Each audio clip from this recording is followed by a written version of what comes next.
हाय guys, Excel mentor YouTube channel पर आपका बहुत बहुत स्वागत है। आज की इस वीडियो में मैं आपके साथ शेयर करने जा रहा हूं एक्सेल के कुछ इंपॉर्टेंट फार्मूलाज। अगर आप एक्सेल में जीनियस बनना चाहते हैं तो जो फॉर्मूले मैं आज आपको बताऊंगा वो आपको आना जरूर चाहिए। देखिए, अगर आपको अपनी जॉब में इम्प्रूवमेंट चाहिए, अगर आपको तरक्की चाहिए तो एक्सेल में आपको जीनियस बनना पड़ेगा। आप नॉर्मली जानते हैं एक्सेल में आप अगर जीनियस हैं तो आपको सैलरी भी अच्छी मिलेगी और आपकी जो इमेज होगी वो भी कुछ अलग ही होगी। तो अगर आपको एक्सेल में जीनियस बनना है तो चैनल को सब्सक्राइब कर लीजिए, साथ ही बेल आइकन को प्रेस कर लीजिए ताकि एक्सेल का कोई भी वीडियो आपसे मिस ना हो। जो भी वीडियो हम अपने चैनल पर अपलोड करें वो आपको लगातार मिलता रहे और आपसे कोई भी वीडियो मिस ना हो और आप बन सके एक्सेल जीनियस। चलिए अब देख लेते हैं कि कौन कौन से फॉर्मूले आज हमने आपके लिए यहाँ पे रखे हुए हैं जिनको आप बताने वाले हैं। चलिए बिना टाइम को वेस्ट किए चलते हैं लैपटॉप की स्क्रीन की तरफ। यहाँ पे देखिए, आप देख सकते हैं लैपटॉप की स्क्रीन पर आप आ चुके हैं और यहाँ पे कुछ फॉर्मूलाज मैंने रखे हुए हैं जो आपको आने ही चाहिए। सबसे पहला फॉर्मूला है इस ब्लैंक। अगर आपके पास में ऐसी कंडीशन है कि एक रेंज में आपको ये चेक करना है कि कितनी सेल हैं ऐसी जो ब्लैंक है, जिनके अंदर कोई भी डाटा नहीं है, तो आप यहाँ से किसी भी सेल का पता कर सकते हैं कि कौन सी सेल ब्लैंक है कौन सी नहीं है। यहाँ पे देखिए, जैसे मान लीजिए मैंने यहाँ पे एक टेक्स्ट रखा हुआ है, फॉर्मूला मैंने यहाँ पे सेट किया है इस ब्लैंक और उसके बाद मैंने यहाँ पे रेंज दे दी है। ठीक है, तो यहाँ पे मैंने रेंज दी है इसकी, यहाँ पे सिलेक्ट किया, उसके बाद एंटर कर दिया तो ये फॉल्स दिखा रहा है कि ये ब्लैंक नहीं है। अगर मैं यहाँ से इसको डिलीट कर देता हूँ, आप देखिए यहाँ पे ट्रू दिखा रहा है। क्यों? क्योंकि ये ब्लैंक है। अगर आपको कहीं पर भी ये पता करना है कि कौन सी सेल ब्लैंक है या नहीं है तो आप यहाँ पे कर सकते हैं। मान लीजिए आपको कोई ऐसा एक्शन परफॉर्म कराना है कि यूज़र से आप वैल्यू ले रहे हैं और चेक करना चाहते हैं कि यूज़र ने कुछ इनपुट किया है या नहीं किया है, या वैसे ही बटन प्रेस कर दिया है, तो आप ऐसा कर सकते हैं वहाँ पे। ठीक है, देखिए ये दूसरे नंबर का जो फंक्शन है वो है इज एरर, ISERR। तो ये चेक करता है कि जो सेल रेफरेंस दिया गया है, जो हमें सेल रेफरेंस में बताएगा कि कहाँ पे चेक करना है, वहाँ पे अगर कोई एरर फाइंड आउट होता है तो वहाँ पे ट्रू शो करेगा, अदरवाइज वहाँ पे ये फॉल्स शो करेगा। ठीक है, तो इस तरह से आप पता कर सकते हैं कि कहीं हमारे सीट पर जहाँ पर भी आप चेक करना चाहें वहाँ पर एरर तो नहीं है, तो इससे आप चेक कर सकते हैं। ठीक है, यहाँ पे हमने देखिए इज एरर और सेल का जो जिस सेल में हमें चेक करना है कि वहाँ पे कोई एरर तो नहीं आया है, उस सेल का रेफरेंस पास कर देंगे और एंटर कर देंगे तो देखिए आपको यहाँ पे ट्रू मिल जाएगा। लेकिन अगर मान लीजिए मैं यहाँ पे 2 नंबर डाल देता हूँ डिवाइड करने के लिए, तो देखिए यहाँ पे अब एरर नहीं है, यहाँ पे 0 डाला गया तो ये एरर आया था।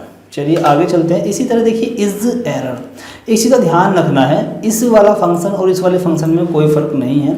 ISERR और ISERROR, इसमें क्या करता है जो इज एरर ISERR वाला फंक्शन है, ये जो नॉट अवेलेबल का एरर आता है हैज़ एन ए, अगर ये एरर आता है तो ये इसको यहाँ पे नहीं बताएगा, इस एरर वाला फंक्शन नहीं बताएगा, लेकिन ये वाला बताएगा। यहाँ पे ये सभी एरर को लेकर के चलता है, मतलब सभी एरर को ये बताएगा, लेकिन यहाँ पे ये वाला जो ISERR है ये NA का जो एरर आता है वो नहीं बताता है। तो आप ये वाला यूज़ करें, बेहतर होगा, क्योंकि सभी एरर में से कोई सा भी एरर आपके सामने आ सकता है। ठीक है, अब देखिए इज इवन। अगर आपको ये चेक करना है कि किसी सेल में जो हम रेफरेंस पास कर रहे हैं उस सेल रेफरेंस में कोई नंबर जो आया है वो रिजल्ट से आया हो या फिर यूज़र द्वारा इनपुट किया गया हो वो इवन नंबर है या नहीं, तो आप चेक कर सकते हैं। यहाँ पे इज इवन का फंक्शन है।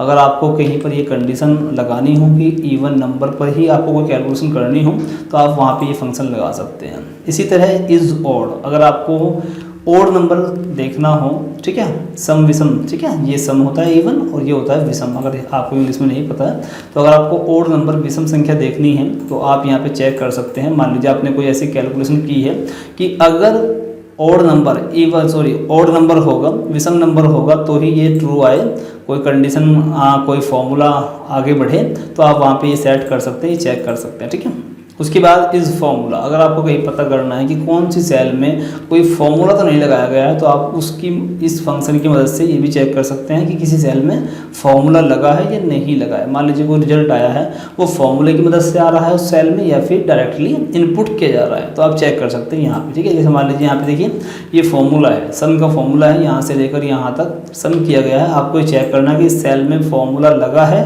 या नहीं लगा है, तो आप यहाँ से देखिए इसको रेफरेंस को पास करके इस फॉर्मूला का जो हमारे पास में फॉर्मूला है वो यूज़ करके आप चेक कर सकते हैं फॉर्मूले यहाँ पे लगा है या नहीं लगा है।